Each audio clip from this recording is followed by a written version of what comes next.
They say betrayal has a sound, a soft click behind your back, a door closing without a word, the silence of men who once called you a mono. But I learned early on, in the hills above Medellín, in the dark tunnels under Sinaloa, that betrayal doesn't sound like anything. It feels like breath leaving your body.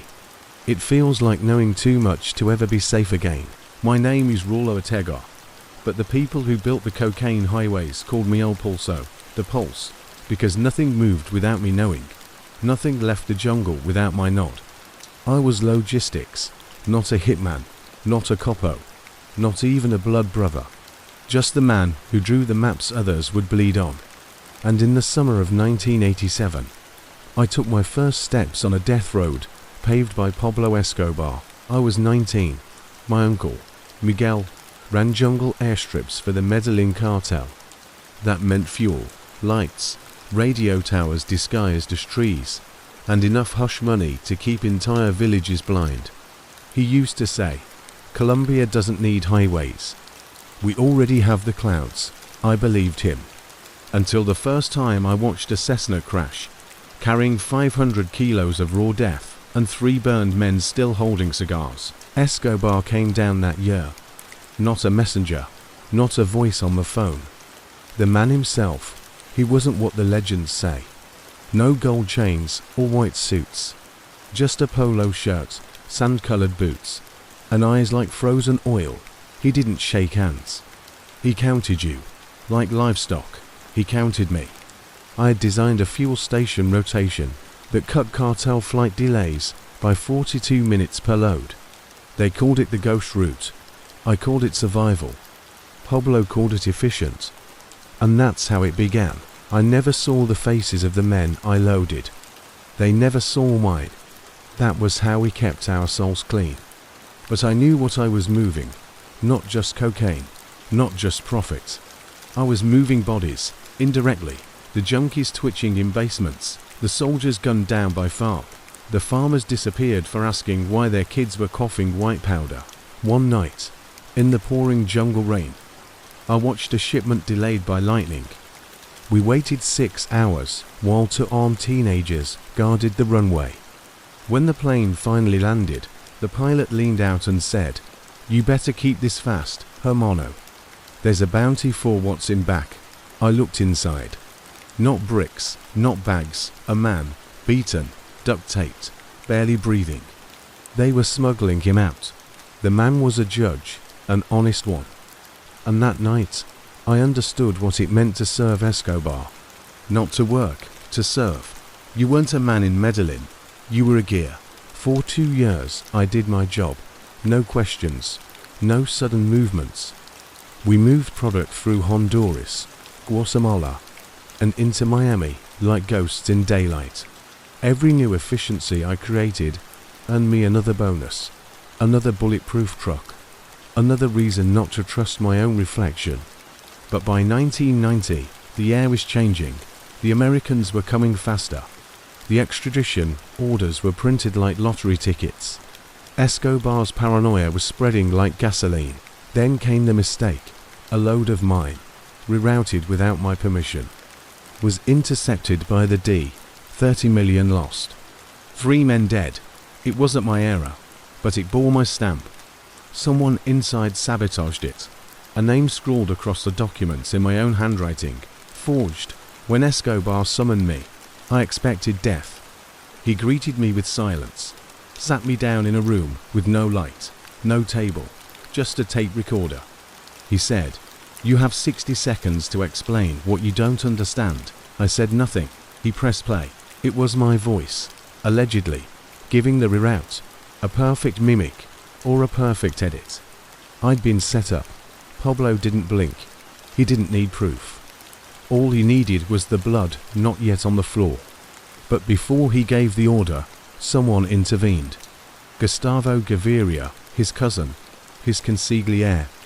He whispered something in Pablo's ear, and I was released, but not untouched. They killed my uncle that night, tied him to one of our own towers, rewired the radio through his jaw. He choked to death on static, a warning. They let me live, but cut me out, cold, No more calls. No more maps. I was exiled from my own roots. I fled. The plane that carried me out of Colombia wasn't marked. It was quiet, fast, and low to the ground. No one spoke. I held my breath over every checkpoint. By the time we landed in Culiacan, I was 30 pounds lighter, shaved bald, and had a new name. Raul Ortega had died somewhere in Panama. I was now Arturo Salinas, a ghost again, but in Sinaloa. I thought I'd escaped hell, but I didn't know that in fleeing one king, I'd just entered the empire of another. El Chapo, a smaller man, faster, hungrier, and far more dangerous, because Pablo ruled through power. But Chapo ruled through loyalty, and I was no longer loyal to anyone. I thought I knew what a drug empire looked like. In Medellín, it was wealth draped in threats. Mansions with tiger cages, churches built to launder souls, and armored cars parked outside orphanages. But Sinaloa was different. It breathed through tunnels. It hummed beneath the surface, and at the center of it all stood a man who looked like nothing. Until you realized he owned everything. Joaquin Guzman Lara, El Chapo. He was 5'6" and smiled like a cousin at a wedding. But no one ever looked him in the eyes. You bowed, subtly, like gravity itself bent around him. His power wasn't just the cocaine, or the guns, or the money. It was the network, the loyalty. He didn't kill you for failure. He killed you for hesitation. I arrived in Culiacan under the alias Arturo Salinas. The man who met me at the airstrip was called Pantera. A former pilot turned recruiter. He didn't ask questions. He just looked at my hands and said, "You're not a shooter, you're a mover." I said, "I used to be," he replied. "You still are.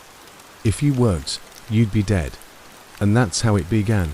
Again, the tunnels. That's where I proved myself. El Chapo's tunnels weren't just escape routes, they were arteries.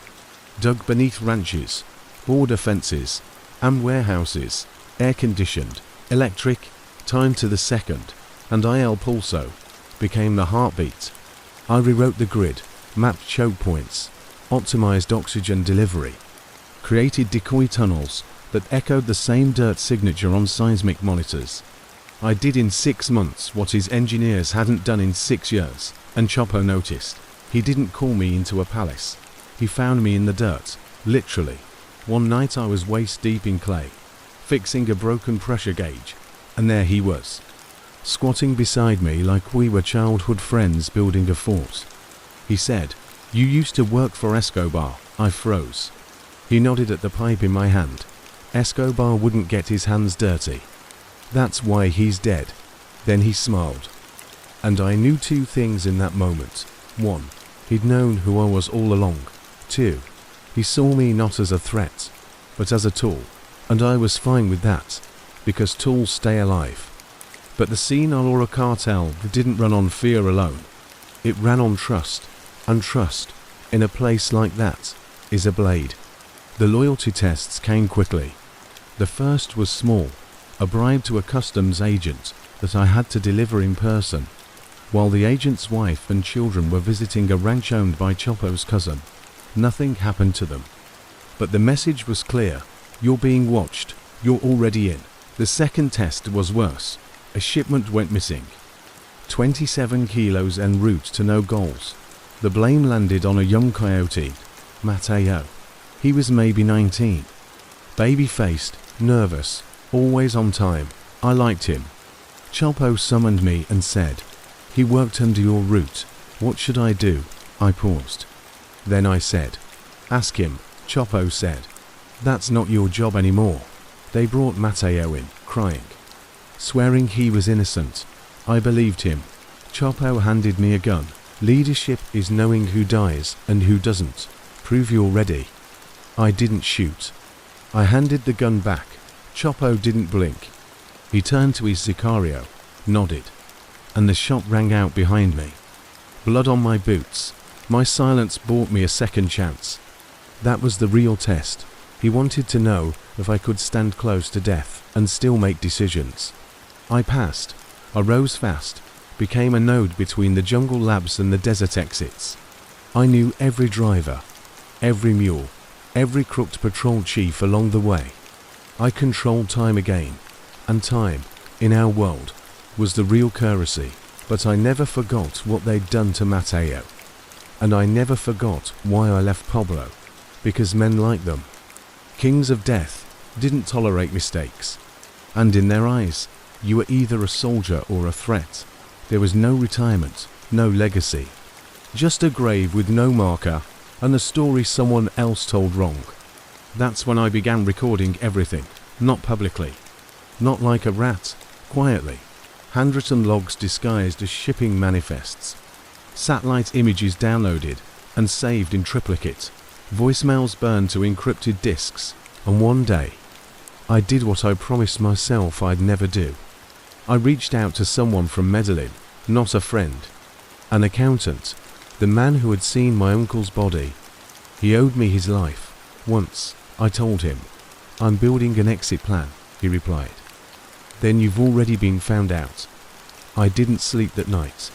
And in the morning, I found a small card under my windshield. It was blank, except for one word, written in red ink, "Trader." The moment you realize you're marked, truly marked, is not when you see the threat. It's when you notice what's missing. My phone stopped ringing, not dead, just quiet. Too quiet for someone at my level. In Sinaloa, silence doesn't mean peace. It means pause before strike. And I had just found that red card with the word trader written in red ink, tucked like a kiss under my windshield.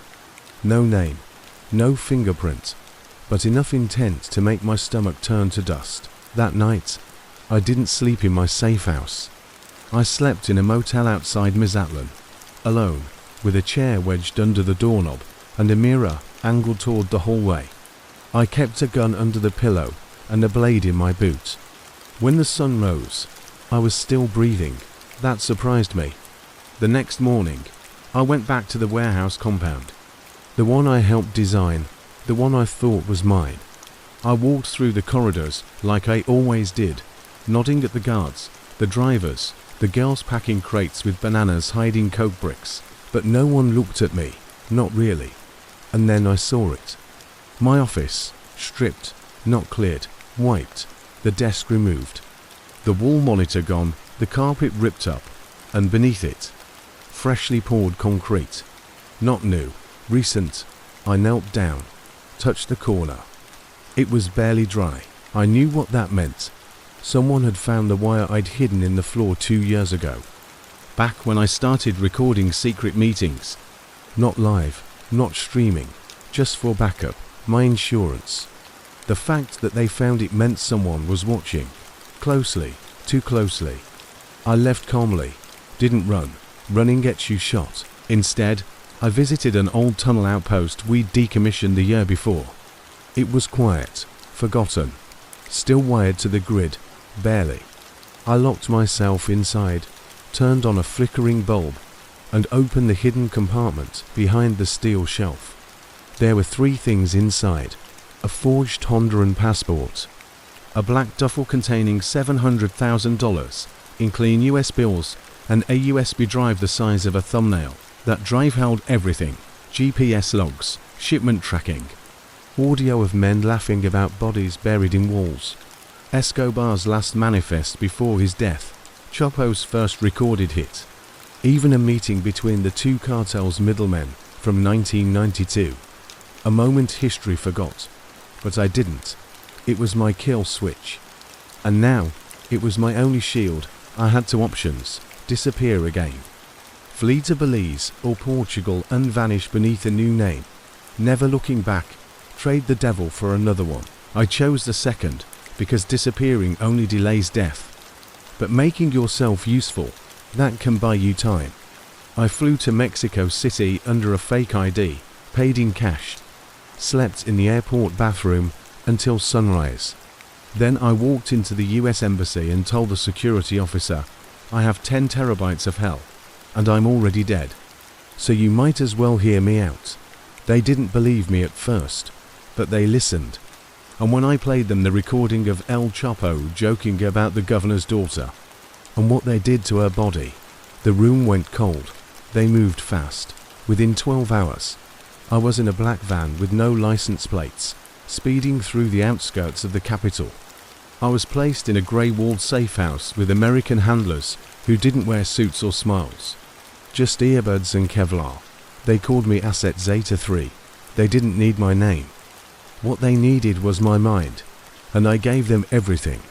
Routes, timing patterns, tunnel blueprints, offshore bank paths, silent assassins who posed as accountants. It took weeks. In return, they promised me a deal, full immunity, new life, full extraction once they had everything. But here's the twist. They weren't just building a case, they were building a trap. They wanted El Chapo, not just imprisoned, humiliated, publicly.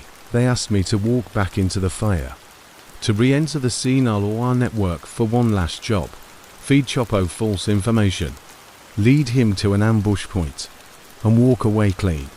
I said yes, not for immunity, not for the passports, for revenge, because I knew what they did to my uncle, to Mateo, to countless others whose names were erased by money and silence. But revenge is like acid.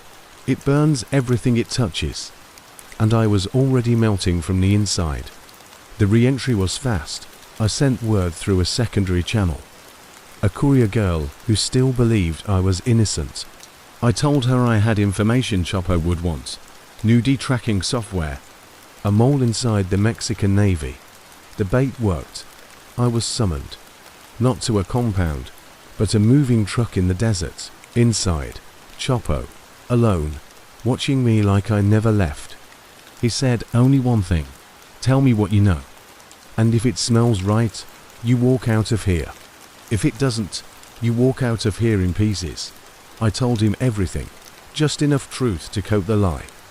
And then I walked out. I didn't look back. Because if I had, I might have seen the man reach for a gun, or a phone, or a radio, or maybe just his own damn regrets. 2 days later, the Navy hit his convoy. 5 men died.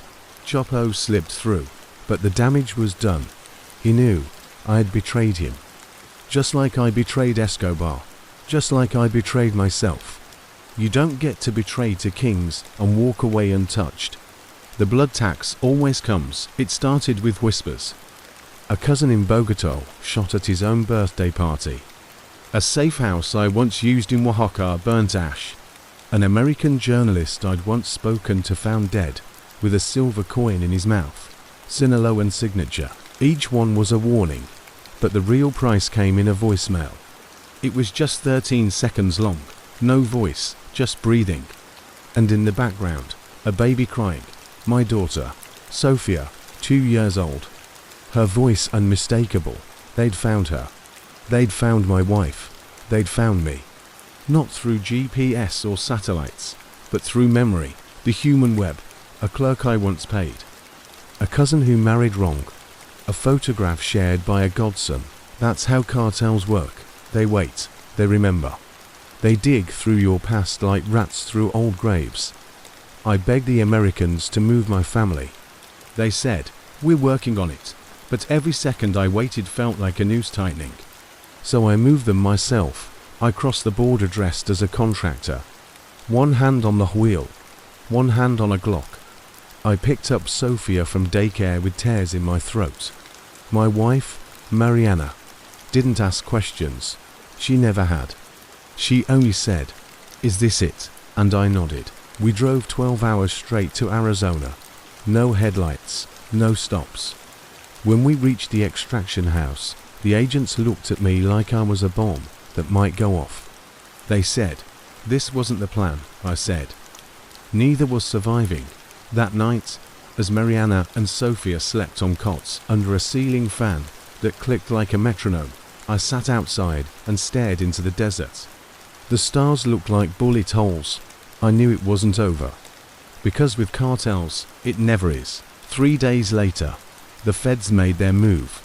Using my intel, they raided 3 tunnel entrances, seized $84 million in cash, and arrested a logistics lieutenant I once trained. Chapo wasn't captured, but he was cornered. The walls were closing, and still, I didn't feel relief. Because I wasn't afraid of Chapo anymore.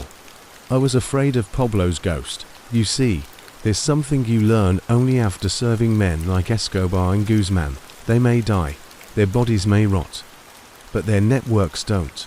They regenerate, like hydras. And in Medellín, someone still remembered what I did. A letter arrived, no stamp, no signature, just folded paper. It said, "Gustavo forgave you. We never did. Leave Mexico, leave America, or we'll finish what Pablo started." I showed the note to my handlers. They told me, "We can't confirm who sent it," which meant they knew exactly who sent it. I was running out of land. No country was safe. No new name would be enough. I'd passed the line that most men in my world never reach. Not death, but awareness. Awareness that there is no peace deal at the end of this. You either die at all or live long enough to become the liability. And now, I was the latter. That night, I tried to call my brother. The line didn't connect. I tried again.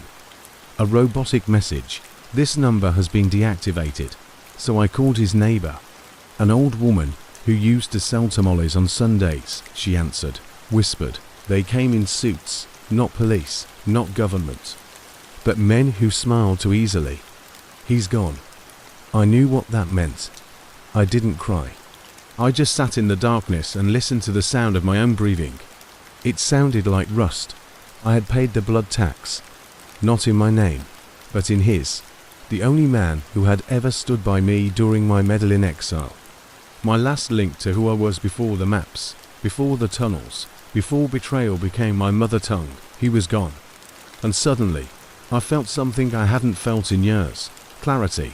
The clarity of a man with nothing left to lose. It's one thing to serve a king. It's another to watch him fall. I witnessed both.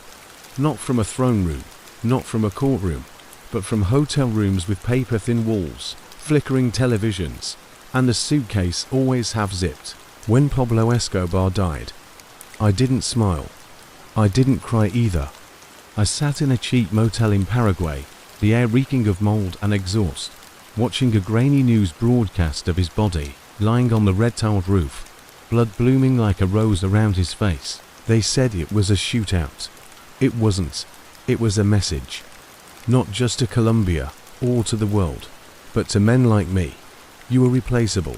Even gods bleed. I'd spent years mapping his empire, calculating his roots, building the skeleton beneath his flesh.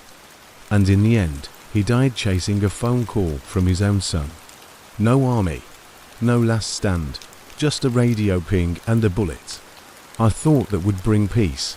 It didn't. The Medellín cartel fractured like a skull. What rose from its remains was worse. Looser alliances, hungrier warlords, no honor codes, no single man to blame. And in that chaos, El Chapo thrived. He was smarter. He learned from Pablo's mistakes. Used tunnels instead of airstrips, bought silence instead of loyalty, built an empire that didn't look like one. And yet, in 2016, I saw the same pattern. I was in hiding again, in Canada this time, under a different name. Still under US protection, though barely. They'd gotten what they needed from me. Now I was just a burden with too many enemies. Then the headlines came. El Chapo captured. I watched the footage like it was a funeral. The press called it a victory. The D called it justice, but I knew better. I recognized the trap he walked into. The woman, the phone call, the promise of safety. The same leash that choked Pablo now pulled at Chapo's throat. And yet, something felt off. El Chapo escaped twice before, dug through prison floors, like a rat with a blueprint. Outsmarted armies, controlled judges. But this time, he stayed in. This time, he was measured. Why? Because he knew something none of us did. He knew that staying in jail might be safer than staying free. The cartels had changed. Power had shifted. New names rose. Quieter, colder, more corporate. The men who replaced him didn't want legends. They wanted ghosts, and ghosts don't give interviews. Ghosts don't get extradited, but ghosts do get erased. I believe El Chapo surrendered, not out of fear, but out of calculation. He knew the blood tax had caught up to him too. And watching him, behind glass in that Brooklyn courtroom, staring blankly as prosecutors detailed his empire, I didn't feel pride. I felt recognition. He was me, older, betrayed, abandoned by the very machine he built. Because that's how it ends for men like us, not with a bang, but with irrelevance. They don't write stories about men like me, not the newspapers, not the Netflix shows, not the YouTubers with slick intros and dramatic music. Because I don't fit cleanly on either side of the line. Not cop, not killer, not innocent, not damned. I was the man in between. And men like me, we vanish. I live now in a country I won't name, under a name I don't recognize. My daughter calls me dad, but my wife calls me by my fake first name. As if our love has been filtered through a lie so long it forgot what truth tasted like. Sometimes, I walk through old markets and pretend I'm someone else. A retired banker, a widowed teacher, a man with arthritis and a garden. But then I see a shadow linger too long.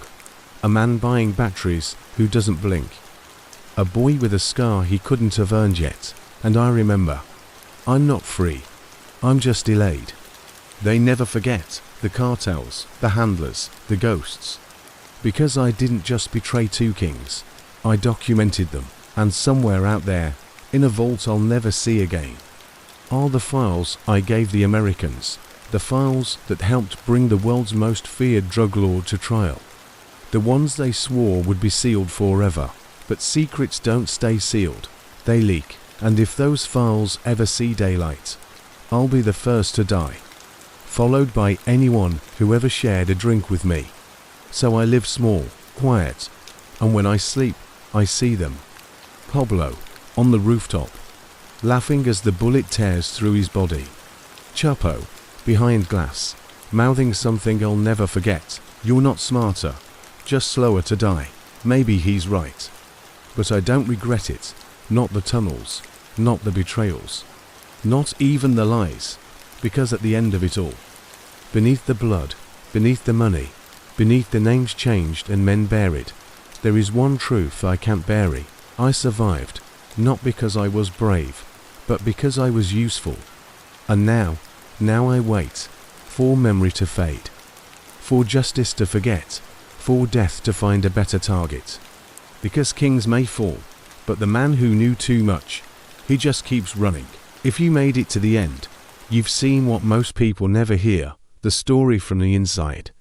If this story opened your eyes, hit like, subscribe, and drop a comment below. On this channel, we don't just tell stories, we expose the truth buried in betrayal. This was Betraying Two Kings, my life between El Chapo and Escobar.